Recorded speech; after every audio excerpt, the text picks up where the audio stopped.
Hey,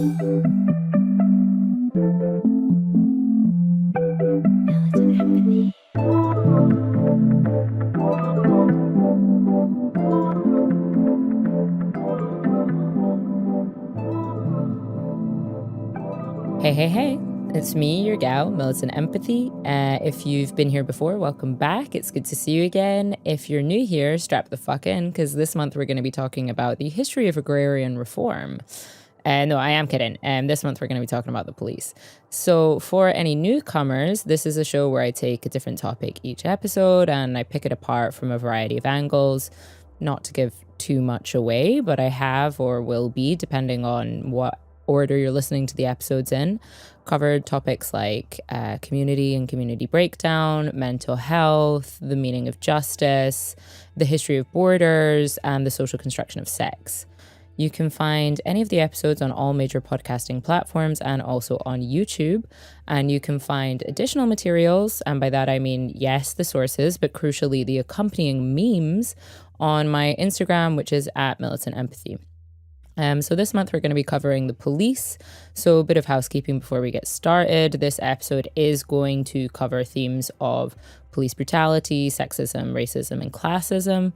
If you think that's just not the vibe for you today, that's absolutely fair. Just switch over or maybe go back and listen to an earlier episode, which I'll be totally honest, I can't promise will be any lighter, but will maybe just bring a different flavor of dread to your day.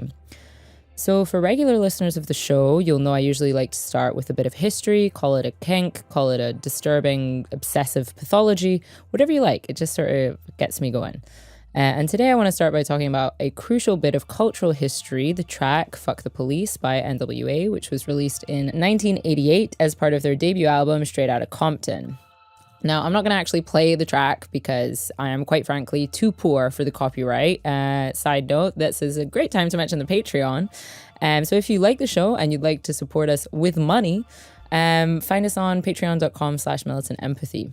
But yeah, back to NWA. So let's set the scene a little bit. So in the United States in 1988, President Ronald Reagan was in the final year of his second term, meaning that many of the legacies of his presidency were already fully in place. Amongst these, the massive expansion of both the American police and military through enormous increases in both their funding and personnel, an apparently irreversible level of meat riding for neoliberal economic policy, which basically meant tax cuts for the rich while slashing both social supports and the regulation of markets for everyone else. And finally, the crown jewel, a full throttle embrace of the war on drugs. So the term, the war on drugs, was actually coined by Reagan's predecessor, President Richard Nixon, in the 1970s in response to drug taking both within the hippie counterculture and the massive prevalence of opiate addiction amongst returning soldiers from the war in Vietnam. But by the 1980s, it had taken on a new meaning, owing largely to the emergence of crack cocaine within predominantly poor and black neighborhoods. So we can hear links to this historical context in the NWA track in Ice Cube's first verse when he says, and I'm going to, blank out the racial slur here because, spoiler, I am not black. He says, fucking with me because I'm a teenager with a little bit of gold in a pager, searching my car, looking for the product, thinking every is selling narcotics. Which I think speaks to two things, right? Firstly, it clearly shows that by the 1980s, stereotypes of drug use and particularly drug dealing had become heavily racialized and associated with young black men. Secondly, it speaks to the white supremacy of the American economy, wherein any black person with visible displays of wealth was assumed to be involved in criminality, in a way kind of implicitly recognizing the exclusion of black people from the formal American economy. So this is a theme that we hear in a lot of other American hip-hop tracks, from classics like Sound of the Police by KRS-One to modern hits like Childish Gambino's This Is America. The underlying class and status envy motivating white police officers to harass young black men and to attempt to, quote unquote, keep them in their place. So how did we get there?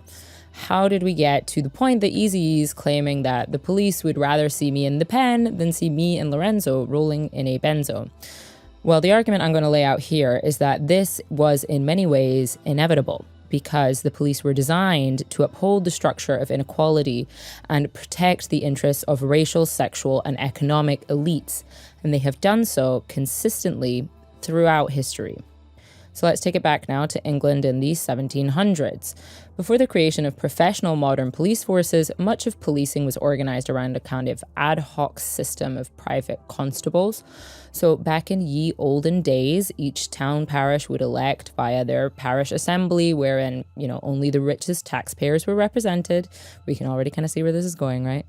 A constable to oversee the kind of pseudo law enforcement that happened at that time. And they would be in charge of things like arresting and searching those suspected of felony crimes covered by the quarter sessions, which was just a kind of court, which included mainly property crimes like robbery, burglary, and most theft, breaking up village brawls, and maintaining an accurate record of the townsfolk liable to serve in the militia.